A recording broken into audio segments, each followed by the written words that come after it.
Thank you, Lord. Hallelujah. Amen. Thank you, Lord. Overwhelming po ng presensya ng Panginoon sapagkat hindi po siya tumitigil, kumilos sa ating buhay. At gumagawa po siya ng dakilang bagay sa ating buhay. Kaya nararapat po talagang ibigay lahat sa Kanya, isuko lahat sa Kanya ang ating buhay. Sapagkat siya'y namatay sa atin, namatay subalit muling nabuhay. Amen? Yan ang kabuluhan ng ating kaligtasan. No? Siya'y muling nabuhay. Hallelujah. At bigyan tayo ng talagang masaganang pag-asa sa buhay. Sa mga panahon po ngayon, kung magdedepende ka sa mga nangyayari sa paligid, grabe, parang nakakawalan na ng energy. But God, the Holy Spirit, gives us energy every time. Amen? Mas lalo kang ma-inspire, magtiwala kay Lord. Pag may mga challenges sa buhay, mas lalo kang, grabe, Lord, may gagawin ka na namang maganda sa buhay ko. Amen? Sino pong nandito nung Sunday? Ako wala eh.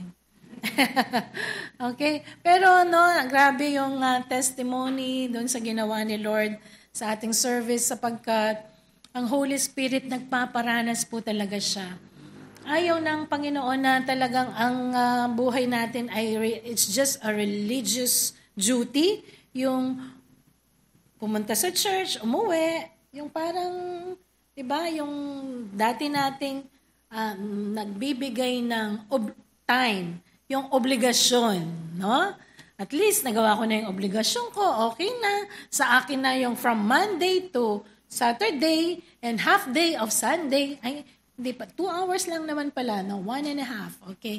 Mahaba na yung 3 days, 3 hours tayong nandito. Ano?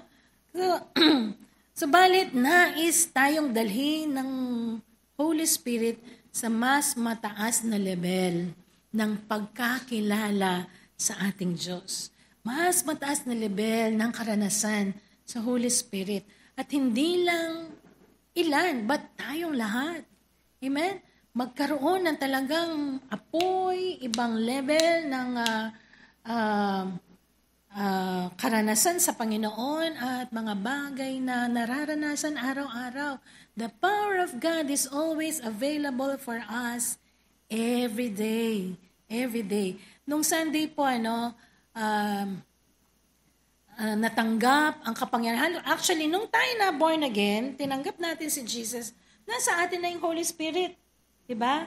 Kasama na. Kaya ka na born again, it is the power of the Holy Spirit. Subalit, ang kapangyarihan ng Holy Spirit ay hindi nararanasan sapagkat napakahalaga na maisuko lahat sa Kanya upang siya'y makagawa sa ating mga buhay. Kaya nga, paano mamuhay sa kapuspusan at kapangyarihan ng Diyos? Yan yung ating part 1 last week, no? God gives the Spirit without limit. Okay? Kung ano yung ninanais natin, pwede nating matanggap yan mula sa Holy Spirit. He gives without limit. God is all-powerful God. The Holy Spirit is supernatural. So yung karanasan natin na pumasok sa church, lumabas, it's more than that. Sabi nga po ni Bapadi kanina, nung una sabi niya, Zimbabwe lang siya. Okay, sabi ko, baka, ano yung Zimbabwe, di ba? Bansa yan sa bandang Africa. Tama ba ako?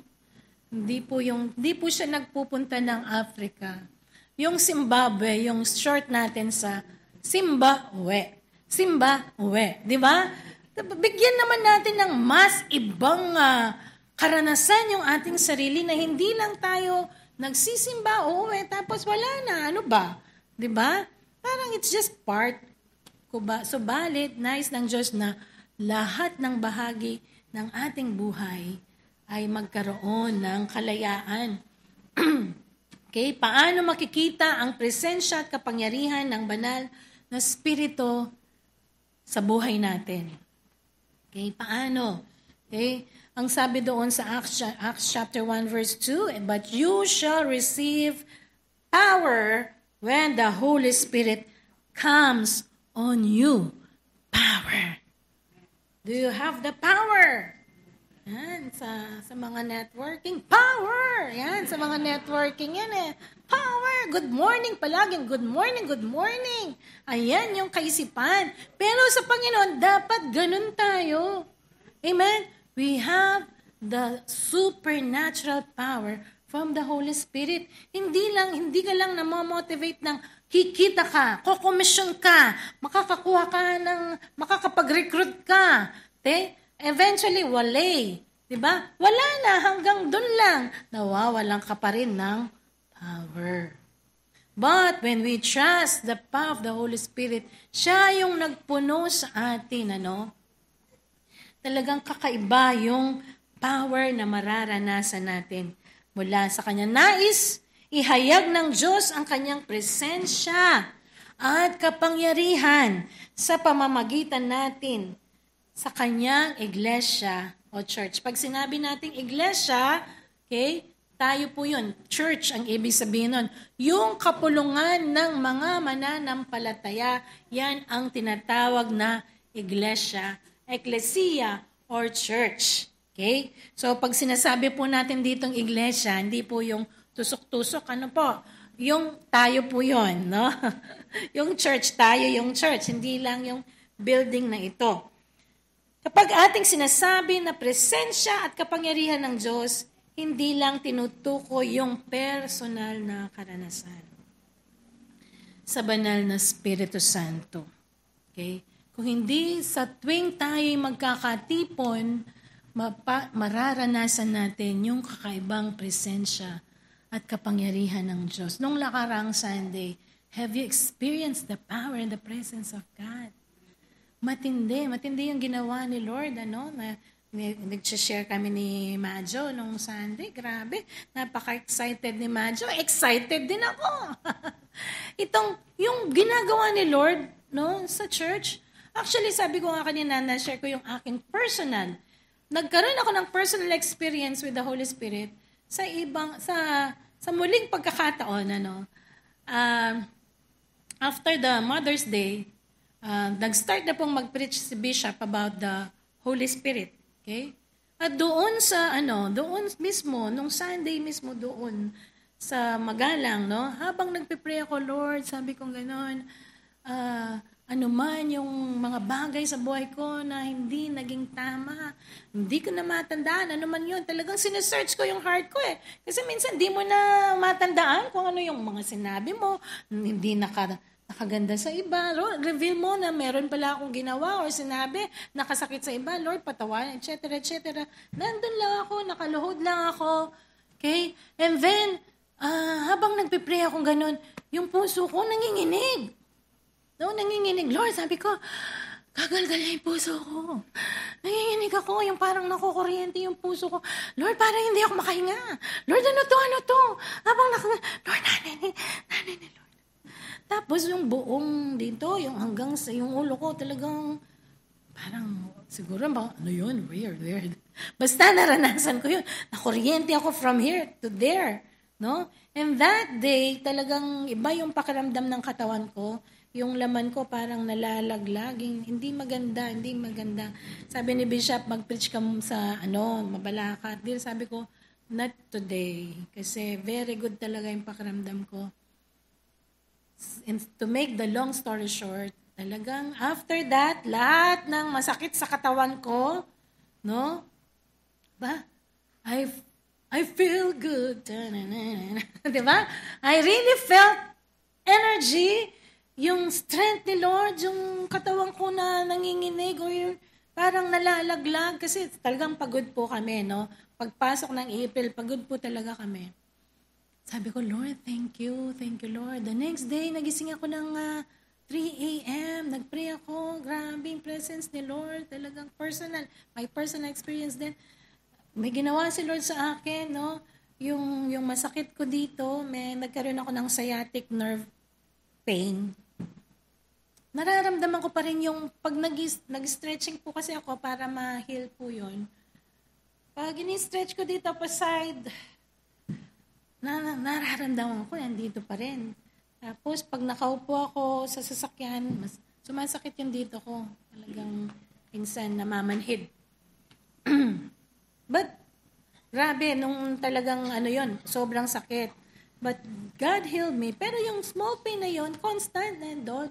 At dito sa tenga ko, palaging masakit ito dito, hanggang dito, ganyan.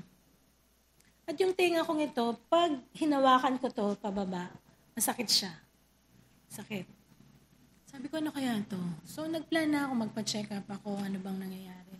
Alam nyo, nung morning na yon talagang naramdaman ko yung habang nakahiga ako. Yung small pain, naglakad hanggang dito. And then dito, pag ganyan. Sabi ko, Holy Spirit, pinapagaling mo ako ulit. Kasi before dito, di ba? Pinahiga rin ako ng Holy Spirit. Tapos yung dito, grabe. Narinig ko, ang sakit nun eh. Aray. Sabi ko, ang sakit. Pero nawala. Nawala yung constant pain dito.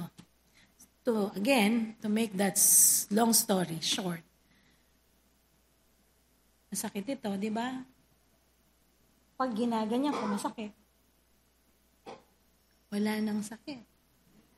Wala nang sakit. Nag-stretch ako, hindi ko na, sabi ko, Lord, grabe ka, Lord, ang dami mo namang pinaparana sa akin. Grabe, that is a personal experience, the presence of God, the power of God. Subalit hindi lang personal ang naisiparanas sa atin ngayon ng Panginoon, kundi tayong lahat makakaranas ng kapangyarihan at presensya ng Diyos. Amen? Palakpakan nga po natin si Lord. Thank you, Jesus. Thank you, Lord God. Thank you, Lord God. That's why the Lord is really preparing every heart and mind na patuloy tayong maging magpakumbaba sa Panginoon at kilalanin natin yung kanyang kapangyarihan. It's not by might. It's not by power, it's all by the Spirit of God. At nakikita po natin ngayon, nais ng Diyos, bawat isa sa atin, makaranas ng mas mataas na level ng pagkakilala sa kapangyarihan ng Holy Spirit. Hindi lang yung tinutukoy natin na good, if you just feel good, di ba? Yung ikaw ay naiyak, na-touch, o kaya yung nag-speak in tongues ka ng matagal, napuspos ka ng Holy Spirit, no? Napuspos ka ng lakas na galing sa Holy Spirit. Ito ay tumutukoy sa kapahayagan ng presensya at kapangyarihan ng Banal na Espiritu Santo sa buhay mo sa pamagitan ng kanyang spiritual na kaloob. Okay? Aside from that experience that we feel, maka-experience ka ng spiritual na kaloob. Yan, may dala ko dito. Alam nyo na kung ano to. Kaya wala kaming mahanap na gift eh. Merong gift ang Lord. May kaloob ang Diyos para sa bawat isa sa atin. Kaloob ng banal na Espiritu Santo. Hindi lang yung na-energize ka sa kanyang presence. Hindi lang talagang natuwa ka. Talagang iba yung masarap na pakiramdam. It's more than that. Amen? Yung gift niya, nais ng Diyos na makita mo sa buhay mo. Excited ba kayo na may gift si Lord? Ito sa Mother's Day ito dati, last time, no? Okay? Ito, yan. May use naman po yan, di ba? Pwedeng paglagyan ng iba't ibang kutsi-kutsi. Kutsi-kutsi. Okay? So ngayon, tignan natin yung mga bagay na inihanda ng Diyos para sa atin. Doon sa 1 Corinthians chapter 12, verse 7. Okay? Ngunit ibinigay sa bawat isa ang kapahayagan ng Espiritu para sa kapakinabangan ng lahat. Binigyan niya tayo, meron tayong kaloob mula sa Holy Spirit para sa lahat, sa kapakinabangan ng lahat. Okay? So, doon sa verse, sa God's Word translation, ang sabi, the evidence of the Spirit's presence is given to each person. Okay? Sa Tagalog, sa bawat isa. Okay? So, bawat isa. Each person, bawat isa, may kaloob. Okay? For the common good of everyone. Sa Voice Translation, each believer has received a gift that manifests the Spirit's power and presence. That gift is given for the good of the whole community. God is supernatural. The Holy Spirit is supernatural. Okay? He makes miracles in our lives. Yung buhay natin, binago, supernatural power, miracle po yan ng Diyos na mabago yung buhay natin. Tama ba? Walang norma, yung naturally na hanapin mo talaga yung Diyos sa buhay mo. It is the work of the Holy Spirit. That's why tayo ay nag-seek sa Panginoon. Okay? Nakikita at nadarama sa atin ng mga mananampalataya ang presensya at kapangyarihan ng banal na Espiritu. Kapag yung kaloob niya sa atin ay ating ginamit o ipinaglilingkod para sa kapakanan ng bawat isa. Okay? So when we serve God through the gift na ibinigay sa atin, okay, nakikita ng mga mananampalataya yung kapangyarihan ng Diyos through us. Okay? Alam niyo po, nung nag-start pa lang kami dyan sa resettlement, okay, maliliit pa lang kasi yung mga anak ko, so wala na. Ang ginagawa ko lang po noon, maglaba, magluto, mamalengke, mag-igib. Tapos paglalabas ako, yung kapitbahay ko, sabi niya, pakisaklo mo na akong danom. Pakisaklo mo kong inuman. Naka-wheeler ako. Sige, pakisaklo ko lang yung siping kong bale. Ganon yung gawain ko. Nagtatrabaho, naglilinis ng bahay, so on and so forth. Kasi nag-resign na ako sa trabaho. Until such time, tawagin ako ni Lord sa ministry. Ayoko. Sabi ko, hindi naman. Sabi ko, Bishop, ikaw lang ang pastor. Di ako pastor. Sampid lang ako. Sabit lang ako sa'yo. Napaka-mature, ano? Pero nung talagang, alam ko si Lord, tinatawag din niya akong maglingkod. Nag-serve ako, una sa mga children, tapos sa youth, tapos sa mga women. Then hanggang sa nagtuturo ako, yung maraming kababaihan, natuwa sila. Kasi nakikita lang nila akong namamalengke, naglalaba, nagluluto, nag-iigib. Sila rin nagkaroon ng desire. Buri ko rin yan. Ako rin. Sabi ko, Lord, yun yung kapangyarihang ginawa mo sa akin. Sila rin ngayon na-inspire. Pwede ko rin gawin yan. Kasi alam nila, ganun lang ako ngayon. Tuturo-turo na ito na magsali-salita na kita ito na Ay, excuse me sa mga Tagalog. Pwede palang magturo siya. O di kung pwede siya, pwede rin ako. Na-inspire sila. Lord, sabi ko, ang galing mo. Ang galing mo. Pag pala tumawag ka, yung commitment, magre-result ng other commitment sa ibang tao. Glory to God. Alam ko sa sarili ko, hindi ko kaya Mahina pa ako. Wala akong alam. Kahit na po aral ako, parang wala lang. Diba? But that is the power of the Holy Spirit. Amen? It is His power. It is His presence. Okay? Maging sa buhay ng ating Panginoong Hesus, hindi nakita ang kapangyarihan ng Diyos sa buhay niya hanggat hindi siya napuspos ng banal na Espiritu Santo. Okay? Tinanggap natin si Jesus, di ba? Nandiyan na yung Holy Spirit sa atin. Subalit yung kapangyarihan niya, hindi nare-release. Sapagkat ang buhay natin ay hindi pantodong nakasuko sa Kanya. You see? Ako, ang nasawa ko ng pastor, hindi nare-release yung kapangyarihan ng Holy Spirit. Kasi ito lang yung gusto kong gawin. Ganito lang. Huwag mo akong sasama dyan. Keniko mo. Sabi ko, pag nagsalita ako doon, pagchichismisan ako ng mga tao, napakasama ng isip ko. Kasi nakikita ko yung dati nung maliit ako Pinagchichismisan nila yung asawa ng pastor. Sabi ko, ayoko. So, nabubuhay lang ako doon sa nakikita ko. Hindi ako nabubuhay sa katotohanan ng salita ng Panginoon. And that is the supernatural power of the Holy Spirit. Pag talagang yung buhay mo ay ipinasakop mo sa Kanya. The power of the Holy Spirit, no, overflows in our hearts, will be released pag nakasurrender lahat. Ang nangyayari kasi parang, mag-pray ako ng 3 oras. Yes. Lord, yes, yan, nandito na yung kapangyarihan ni Lord. Kasi nagstay ako. Well, hindi po masama yung mag-pray. Hindi po masama yung mag-spend time ng panalangin sa Panginoon. Subalit hindi natin nakukuha yung kapangyarihan ng Holy Spirit doon lamang. Nare-release yung kapangyarihan ng Holy Spirit pag sinabi mong, Lord, ikaw na lahat, hindi po ako, susunod lang po ako sa iyo. Amen? Doon talagang maa-unleash. Hindi na yung sarili mo. No, ako, dito lang ako, Holy Spirit, Holy Spirit, hanggang dito lang ako, Holy Spirit. Oo, nakakakilos siya, pero hindi nang malayan, makapangyarihan sa buhay natin. Gusto niyo bang makaranas ng malayang pagkilos ng Holy Spirit sa inyong mga buhay?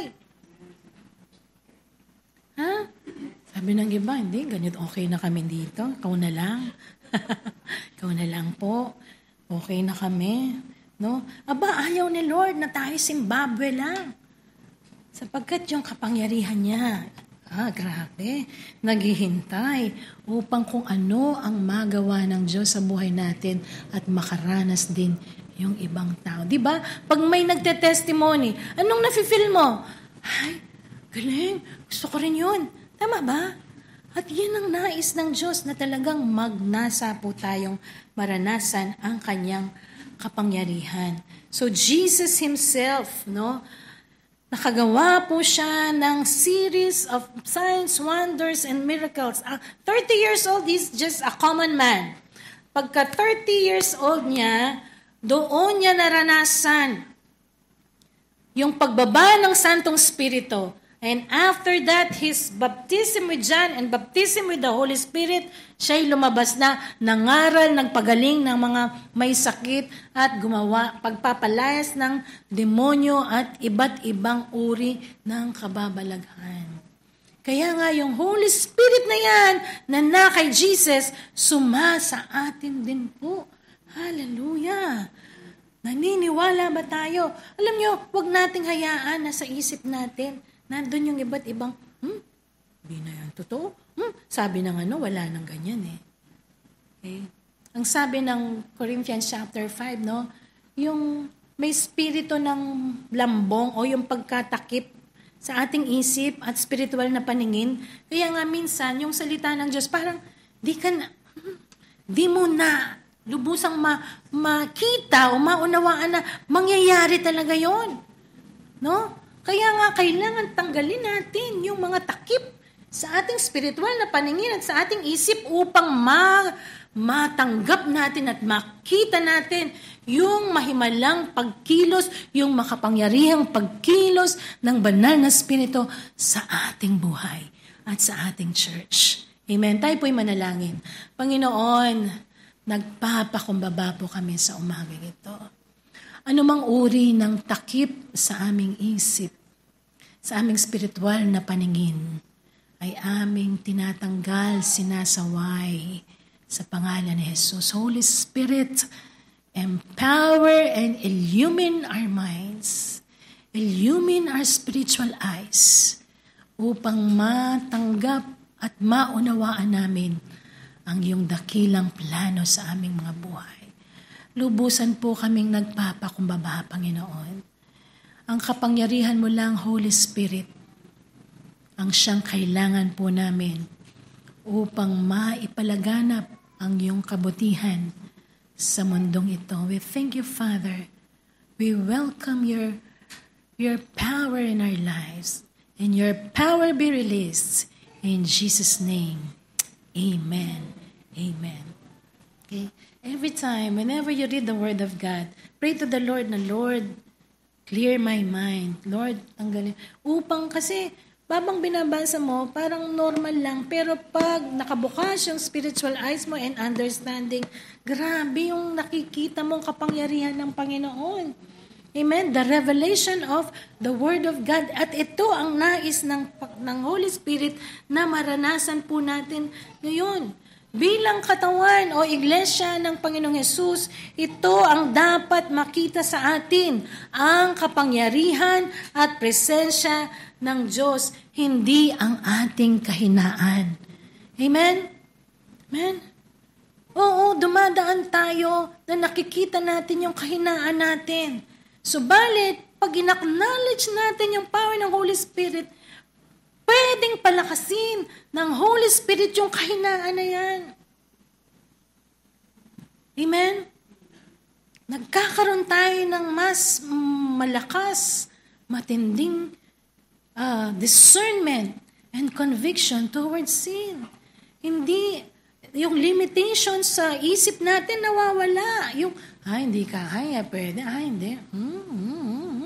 Yung lahat ng doubt. At kung meron tayong tinanggap na maling isip na hindi na yan nangyayari ngayon, dati pa yan. Sinauna naman kayo. Hindi, hanggang ngayon, higit pa. No? May darating ang time, titigil na yung mga bagay na yan.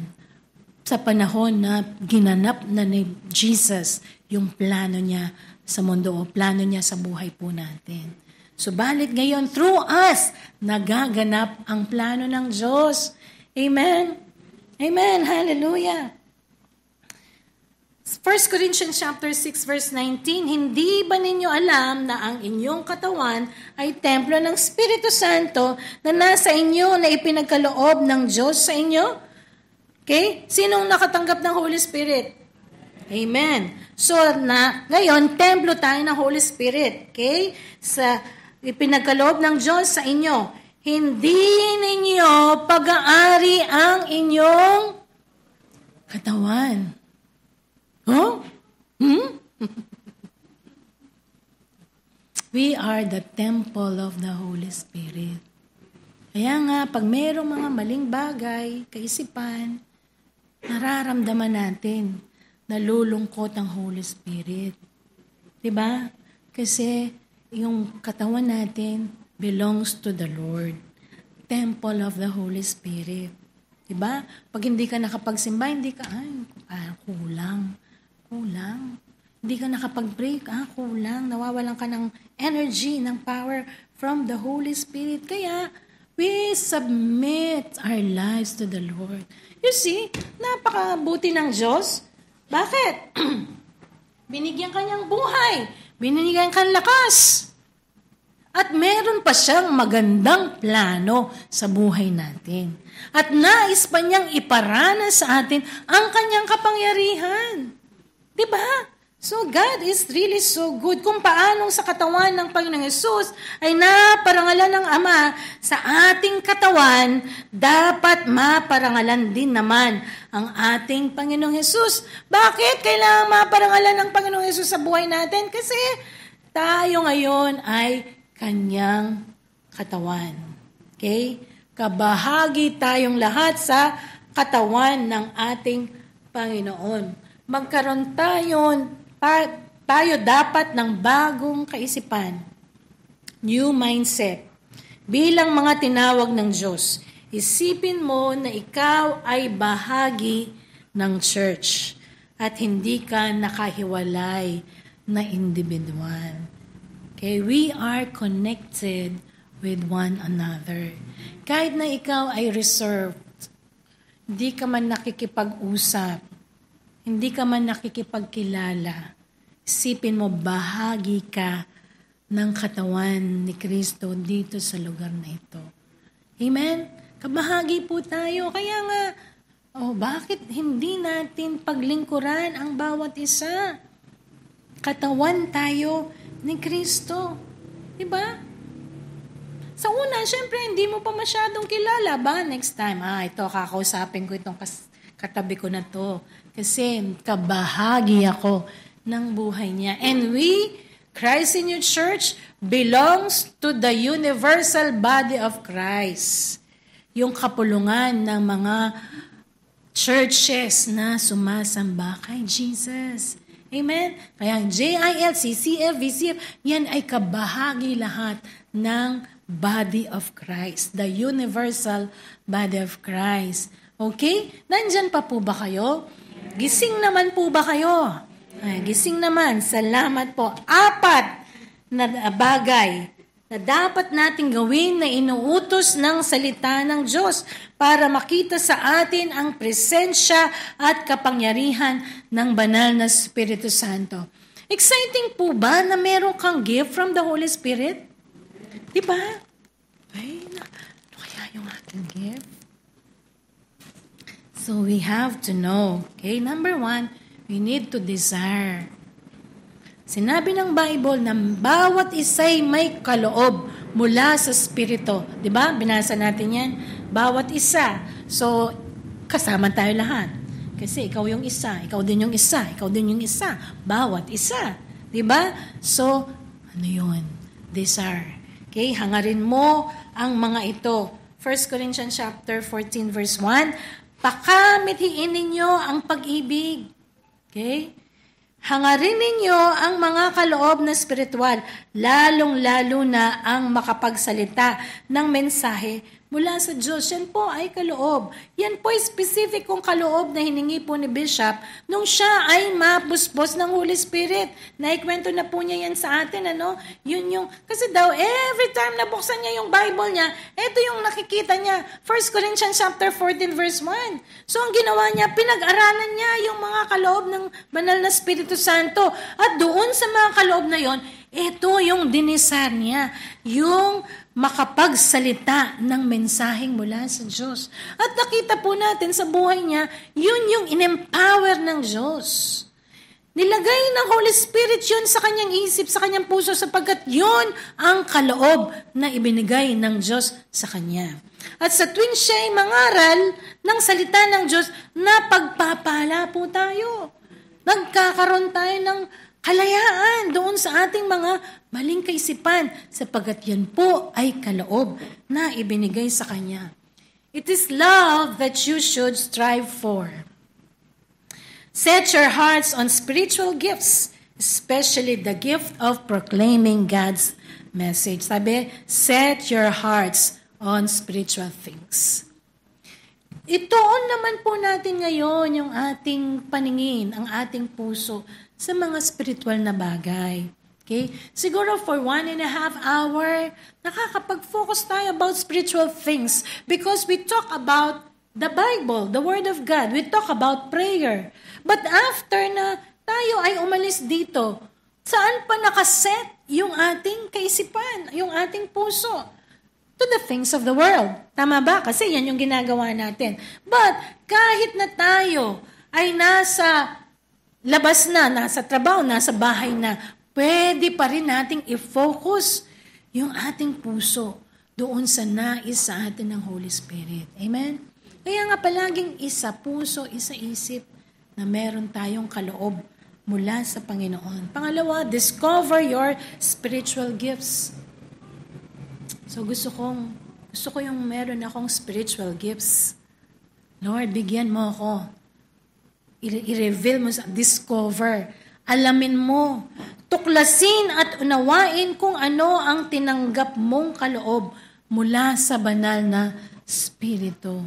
Sino dito yung alam mo na kung ano yung kaloob ng Holy Spirit sa iyo? Pwede pong taas ng kamay. Ayan. Sige po, touch niyo. Huwag kayong mahiya. Ayan. 1, 2, 3.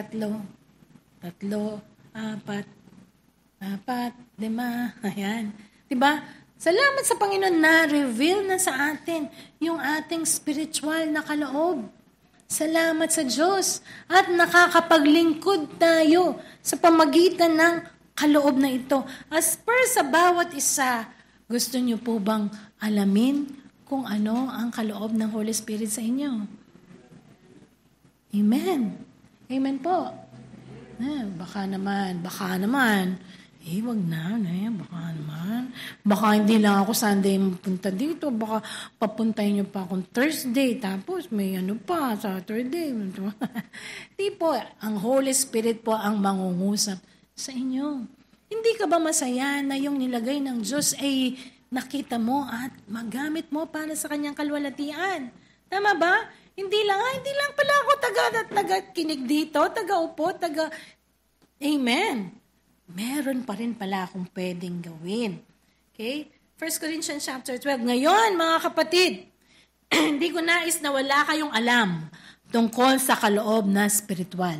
So you see, si Pablo mismo, nais niya yung mga taga-Korinto, maintindihan nila yung spiritual gifts. Kaya ngayon tayo, since we really study the Word of God, inilagay ng Holy Spirit sa puso ni Bishop na malaman natin yung ating spiritual gifts. Isipin na lang natin, yung bawat isa sa atin dito, we operate on our spiritual gifts. Grabe po yung mangyayari, ang karanasang mararanasan natin sa Panginoon at maraming tao yung may dadala natin sa Panginoon. Tama ba? Diba? Kasi every testimony na binabanggit natin, nagkakaroon ng inspirasyon sa iba. Nabubuhayan sila. Nai-inspire sila. Nagkakaroon ng pag-asa yung kanilang mga buhay at isip. Sa 1 Corinthians chapter 12 to 14, ipinapaliwanag ni Pablo sa mga mananampalataya at patungkol sa mga kaloob ng Espiritu at paano dapat gamitin ang mga ito para ikalalago at ikatitibay ng bawat isa. Kapag sumasa atin ang banal na Espiritu Santo, nasa atin na ang lahat ng ating kailangan. Because from the Holy Spirit, He gives wisdom. Diba? He gives strength. He gives favor. The Holy Spirit gives guidance para makita ang nais ng Diyos na makita sa ating mga buhay. Grabe, nasa atin na. Okay? So we have to know it. Verse 1, 1 Corinthians chapter. Ngayon, mga kapatid, nais kong maunawaan ninyo ang tungkol sa kaloob ng banal na Espiritu Santo. Okay, are you ready? Salamat. Alam naman ninyo na noong una, hindi pa kayo nakakakilala sa Diyos, iniligaw kayo upang sumamba sa mga Diyos-Diyosan na hindi naman nakakapagsalita. Diba? Okay, na-experience natin yan. Kaya, verse 3, kaya gusto kong malaman ninyo na walang taong pinapatnubayan ng Espiritu ng Diyos ang magsasabing sumpain si Jesus. Okay? At wala rin taong makapagsasabi na si Jesus ang Panginoon kung hindi siya pinapatnubayan ng banal na Espiritu Santo. Amen? Okay? So, since tayo pinapatnubayan ng Panginoong ng Holy Spirit, nakikita natin na Jesus is our Lord. Verse 4, may iba't ibang tayong kaloob. Okay? Iba't ibang gift. Okay. Ngunit isa lang ang Espiritong pinagmulan. Iba't ibang kaloob, pero isang Espiritu ang nagbigay sa atin. Verse 5, may iba't ibang paraan ng paglilingkod. Ngunit isa lang ang Panginoon na pinaglilingkuran. Okay? Naglilingkod sila sa worship team. May nagtuturo, naglilingkod sa pagtuturo. Si Ate Joy, yung gift niya, gift of healing and miracle. Doon siya naglilingkod. And intercession. Intercession, pag sinabing intercession, yung ikaw ay nagpipray para sa iba. Okay? Yun po ay gift at calling. No? So, yun yung kanyang gift. So, hindi ako maiinggit kay Sister Joy. Meron siyang gift of healing. Meron siyang gift of working of miracles. Meron akong gift. Maaring may nagkakatulad ang gift. No? Marami po tayong intercessors dito. Okay? Calling po nila yon, gift din nila. Yung pumunta ng Lunes, yung pumunta ng Huwebes, pumunta ng Martes, pumunta ng Miyerkules para manalangin sa iba, to intercede. Okay? So, iba't iba ang ipinagagawa ng Diyos sa atin. Ngunit isa ang Diyos na nagbibigay sa atin ng kakayahang gawin ang mga iyon. So, nagagawa yung kaloob dahil sa kapangyarihan ng Holy Spirit. Hindi sa sariling kakayahan. Amen? Gising pa ang lahat? Amen. Yes. Ang bawat isa ay binibigyan ng kakayahan na magpapakita na sa Kanya ang banal na Espiritu upang makatulong siya sa kapwa niya mananampalataya. 7. Ang bawat isa'y binibigyan ng kakayahang nagpapakita na sa Kanya ang banal na Espiritu upang makatulong siya sa kapwa niya at mananampalataya. So, nakikita natin how the Holy Spirit empowers a person. Si Bishop, palagi niyang sinasabi, kung ako nga, drop out.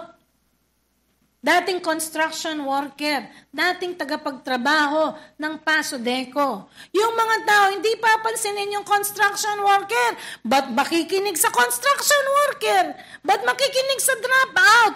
Pero binigyan siya ng panawagan at kaloob ng Diyos na tayo nakikita natin yung kapangyarihan ng Diyos sa kanyang buhay. Imagine, hindi niya natapos yung high school, pero pag nag-English, marunong pa siya sa atin. Tama ba? Nakikita niyo po? Yun, galing sa Holy Spirit po yun. Diba? Tagang nagpursige siya, nag-aral siya by the power of the Holy Spirit. Hindi niya nanasain yun. Sa sarili lang niya. Kaloob ng Holy Spirit. For the body of Christ. So kung paano visualize natin yung ating mga leader, yung kaloob ng Diyos sa kanila, at tayo ay napapalakas, meron ding sumasayo na nagpapalakas sa bawat isa sa atin. Hallelujah! Praise. Palakpakan nga po natin si Lord. Thank you, Jesus. Kaya nga yung buhay po natin, punong-puno ng kabuluhan. Huwag na, ang nakakakilala lang sa akin, yung aking asawa at saka aking anak. Hindi, kapatid, isip mo lang yon. I-unleash mo yung sarili mo with the power of the Holy Spirit. Each believer has received a gift that manifests the Spirit's power and presence. That gift is given for the good of the whole community. Verse 8, sa isa'y pinagkaloob ang Espiritu ang kakayahang magpahayag ng kaalaman tungkol sa Diyos. Okay? Kapahayagan. Ayan. At sa isa naman, ang kakayaang unawain. Yung mag-unawa ng kapahayagan ng salita ng Diyos. Ang iba'y pinagkalooban ng Espiritu ng malaking pananalig sa Diyos. Faith, the gift of faith. Yung pinapaniwalaan nila na parang, ba't nila kayang paniwalaan yan? Yan po ay kaloob ng Holy Spirit. Amen? Okay, baka yan ang iyong gift. At ang iba naman ay binigyan ng kakayahang magpagaling ng mga may sakit. Diba? Dito po sa atin, maraming merong kaloob ng pagpapagaling ng may sakit. Si Madjo, nung Sunday, talagang nirefresh ni Lord sa kanya yon. Yung gift na ibinigay ng Diyos sa kanya, na pag yung mga pinanalangin niya, pinagaling ng Panginoon. Galing yun sa Panginoon. Sabi po ng nanay ko, mapila na ka kasi? 77. Sabi niya, kung ano pa yung buhay ko, kung ano pa yung matitirang buhay ko, sige, gagamitin ko kay Lord. Kasi sabi ng Holy Spirit, paghagalingin niya ako. So, kung yun yung nilalagay niya sa akin, gamitan kita para kang Lord. Diba? Ilang taon pa yung ilalagay natin sa mundong ito, ano man yung gift natin, gamitin natin sa kalwalhatian po ng Panginoon. Okay? Ang iba naman ay binigyan ng kakayang magpagaling ng may sakit. Ayan. Si Ate Joy, kakaiba yung gift niya. Alam nyo, glory to God po. Hindi natin tinata si Madjo, hindi natin tinata si Ate Joy. Pero si Lord, binigyan niya sila ng gift. Si Ate Joy, sabi ng Holy Spirit, pag-pray kita, pastora. Sige, pag-pray mo ako. Tapos, pagkamamaya, doon kung may sakit ako dito sa likod o kaya sa paa, doon siya biglang magpe-pray. Sabi ko, ay Lord. Tapos, pag nagpe-pray ako, kung ano yung pinag-uusapan namin ng Holy Spirit, pag nilapitan niya, pinag-pray niya ako. Sabi ko, Sister Joy, yan yung sasabihan mo, Lord, yung sasabihan mo. Di ba? Kaloob yun, galing sa Holy Spirit. Napapalakas ako kasi, si Lord yung nangungusap. Kasi sinabi na Sister Joy, sabihin mo sa Kanya. There was a time, sabi ko, Lord, parang nalalagas yung buko. Sabi ko gano'n. Laglagas po yung buko ko, Lord. Ayoko po. Tapos, tuloy niya akong pag-pray. Sabi ni Lord, di daw malalagas ang buhok mo. Sabi niya gano'n sa akin. Di ba nakaka-amaze, no? Even yung maliit na detalye ng buhay mo, tinutugon ka ng Holy Spirit. At yun nagpapalakas sa bawat isa sa atin. Okay? At ang iba'y pinagkaluban ng kapangyarihang gumawa ng himala. At ang iba naman ay binigyan ng kakayahang magpahayag ng mensahe ng Diyos. Kapangyarihang magsalita ng mensahe ng Diyos. Mayroon namang pinagkalooban ng kayang magpakilala kung ang kapangyarihan ng tao ay mula sa banal na spirito o sa masamang spirito. Yung discernment, gift of discernment. No? Kasi maraming tao ngayon ang gagaling. Pero kayang i-determine, i-distinguish, nararamdaman na kung ito'y galing sa Diyos o hindi galing sa Diyos. Yun po'y kaloob. Ngunit isang spirito lang nagbigay ng lahat ng ito. Ang ipinamamahagi niya sa bawat tao ayon sa kanyang kagustuhan. Okay? Yan ay ang kagustuhan ni Lord. So you desire the gift na ibibigay sa iyo ng Panginoon. Diskubrihan mo. Ang katawan ng tao ay binubuo ng maraming parte, ngunit isa pa rin katawan. Ganon din sa ating mga mananampalataya na siyang katawan ni Kristo. Tayo ay katawan ni Kristo. Okay? Tayong lahat, Hudyo man o hindi, alipin o malaya, ay nabautismuhan sa isang spirito upang maging isang katawan. At isang spirito rin ang tinanggap nating lahat. Tinanggap natin yung spiritong gumawa kay Jesus, bumuhay kay Jesus. It's the same Holy Spirit na sumasa atin ngayon. Grabe! Ganon kakapangyarihan yung sumasa atin ngayon. Hallelujah! Kaya nga, anumang uri ng pagdududa sa puso't isip natin lumayas sa pangalan ni Jesus. Sapagkat ang huling kapanahonang ito, pinapakilala ng Diyos sa pamagitan ng banal na Espiritu Santo ang kanyang kapangyarihan sa mga tao through us, the believers. Amen? Are you in or are you out? In.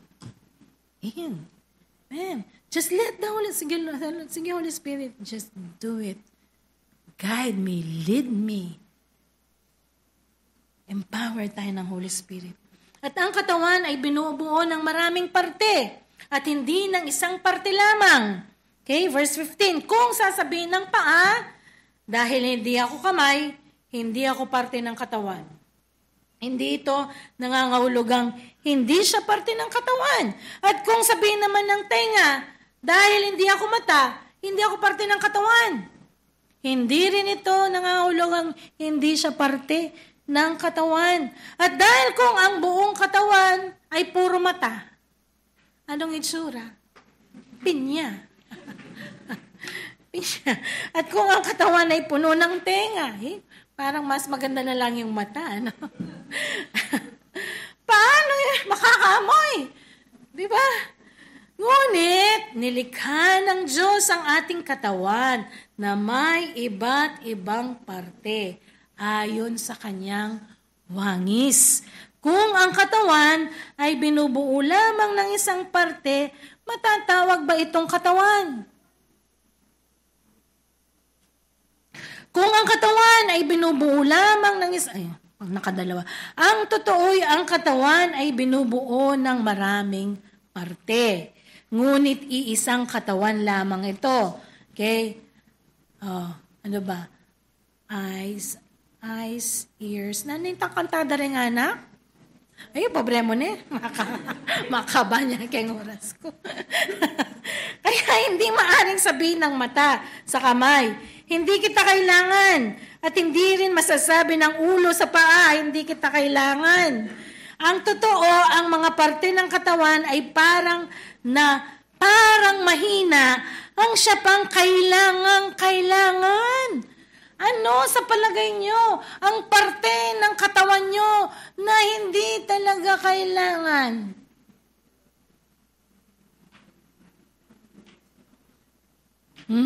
Sige, mamaya na lang.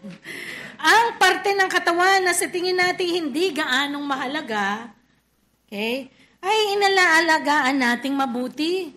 Diba? At ang parteng hindi maganda ay ating pinapaganda. Hindi na kailangang pagandahin. Ang parteng maganda na. Ganon din ang isaayos ng Diyos ang ating katawan, binigyan niya ng karangalan. Ang parteng hindi gaanong marangal. Ano ang parteng hindi gaanong marangal sa ating katawan? Na ngayon binigyan niyang parangal ng Diyos. Ha? Yung pitan natin, excuse me, no? Hindi naman yan naka-expose. Diba? Palagi nga yan nakatakip. Gusto mo ba? Yan ang nasa mukha mo, pangit. Diba? Pero inilagay yan sa likod. Pero pinarangalan ng Diyos. Ha? Kasi bakit? Kasi pag hindi yan nakaramdam ng significance, sasama ang pakiramdam, sasakit ang tiyan, sasakit ang ulo, magpapawis ka, magkakasakit ka, kasi yung pit mo ayaw mag-perform. Hindi nyo ako pinapansin, Kayo lang ang magaling, kayo lang ang maganda. Sige, hindi ako magfa-function. Ano ba ang function ng pit natin? Maglabas ng toxin. Hindi ko lalabas yung mga toxic. Ano mangyayari? Manghihina ka, pwede kang mamatay.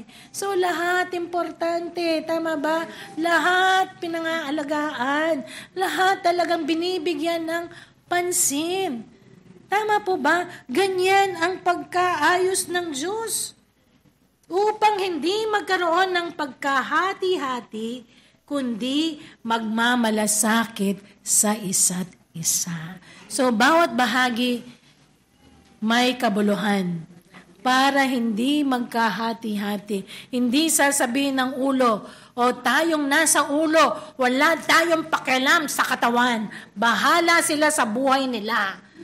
Hindi magsusurvive sa ulo kung wala ang katawan. Diba? Kundi magmamalasakit. Ang kamay, pakakainin si bibig. Paglilingkuran ang bibig. Paglilingkuran ang ulo. Gagawin ang kanyang dapat gawin para sa katawan. Kaya kung nasasaktan ang isang parte ng katawan, ang ibang parte nasasaktan din.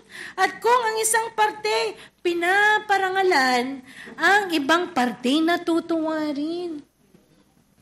Natisod na ba yung hinliliit nyo sa paa? Diba? Aray. Diba? Sabi nga, sakit ng kalingkingan ramdam ng buong katawan. Diba? Parang lalagnatin ka kasi namaga.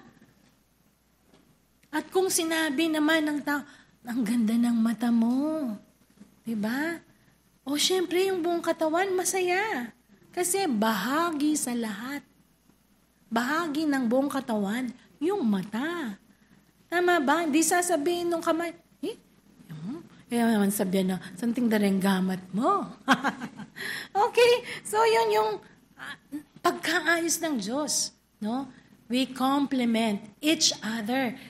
Okay? Sa lahat ng, sabi ko nga kaninang umaga, ano bang hindi importante sa katawan natin? Buhok ba? Magpakalbo na lang tayo lahat? Hindi pa rin. Diba? Excuse me, no, Brother Jeff. Hindi. Kasi, si Pastor Herbert po, diba? Konti, sabi niya, pag mainit, grabe, mainit, nararamdaman nila dito. Lalo niya, talagang siya, skin na no? Tapos, pag malamig, talagang si Pastor Joel, na?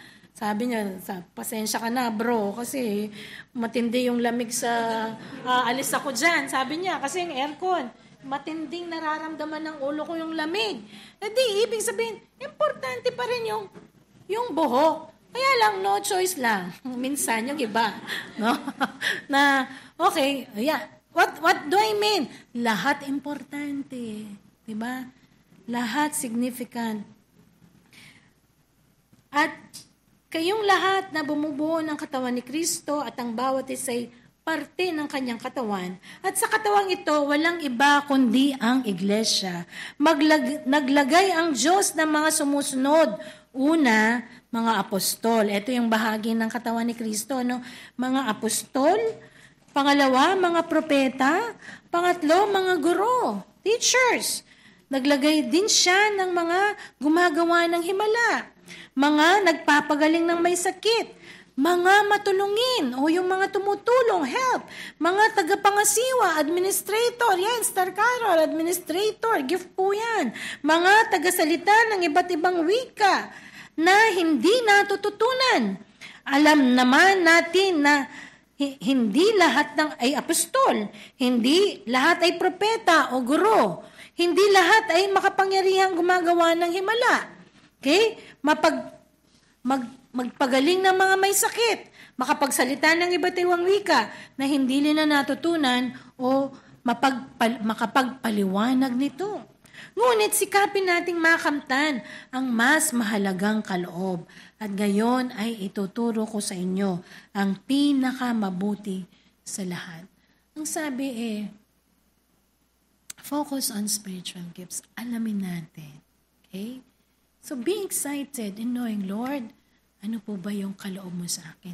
Makikita mo naman yan. Saan ka saan? Yung gusto mong tumutulong? Gusto mong nagbibigay? Gusto mong mag-arrange, mag-organize? Gusto mong mag-aral ng salita ng Diyos? Gusto mong nagpe-pray? Pag-pray yung ibang tao? Gusto mong, di ba? So, doon somehow nakikita, eto gift ko to. Yan.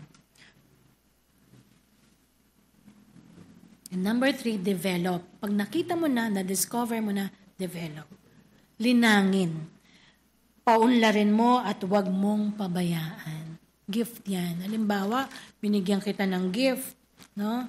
Ay, thank you sa gift. Tapos, ganyan mo lang. Diba?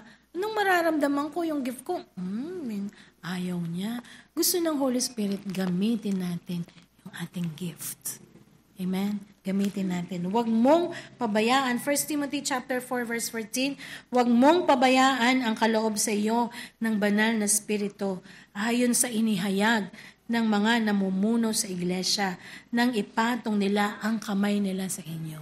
Our leaders, pastors, care group leaders can help you in discovering your gift and how to develop your gift. Don't minimize the powerful gift that operates in your life, for it was imparted to you by the laying on of hands of the elders and was activated through the prophecy they spoke over you. Make all of this your constant meditation and make it real with your life so everyone can see that you are moving forward, nag-grow, nag-i-improve, nadi-develop yung kaloob mula sa Panginoon. Alam ko po, you all possess great skills, great talents, and one of them is a gift from God. Number 4, deploy. Ilunsad o dalhin mo ang iyong sarili kung saan ka pwedeng magamit ng banal na Espiritu Santo ayon sa ibinigay niya sa iyo. 2 Timothy chapter 1, dahil dito, pinaaalalahanan kita na lalo ka pang maging masigasig sa paggamit ng kakayahang ipinagkaloob sa iyo ng Diyos at tinanggap mo ng patungan kita ng kamay sapagkat hindi tayo binigyan ng Diyos. Okay, listen, ng spirito ng katuwagan. God does not given us the spirit of fear, but of power, kapangyarihan, pag-ibig at disiplina sa sarili. So in knowing your gift, huwag kang matakot. Sapagkat inilagay sa atin ng Diyos yung kapangyarihan, pag-ibig at disiplina. Amen? Tayo pong lahat ay tumayo. Pag sinabi nating deploy, okay, it means the movement of troops or equipment of a place, position for military. The other meaning is the action of bringing resources into effective action. Tayo po ay parang isang army of God, the body of Christ. We are like the army of God that are filled with gifts na tayo dadalhin. The resources of this church will be brought down to the world to win the world. Kailangan ng pangangaral ng salita ng Diyos, pagtuturo, pagtulong, pagbabahagi, pagpapalakas, preserving the world through our prayers, through the Word of God, through our unity.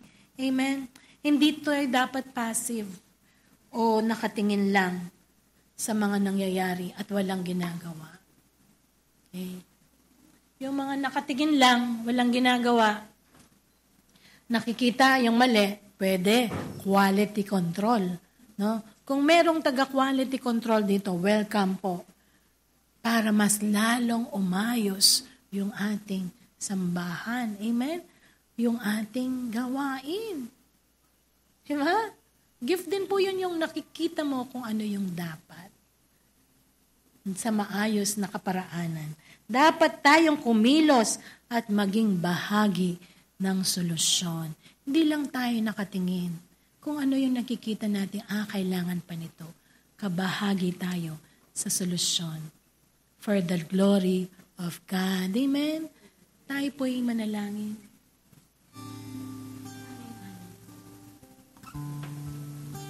Thank you, Jesus. Hallelujah, Lord. Ang Holy Spirit po'y lubos na makakagawa sa atin. Pag ang buhay natin talagang nakasukong lahat sa Panginoon. Ngayong nasain ng ating puso, higit sa ating mga duties, responsibilities, ay yung paglingkuran ang Diyos sa lahat ng ating ginagawa. We just serve God sa tahanan, sa trabaho,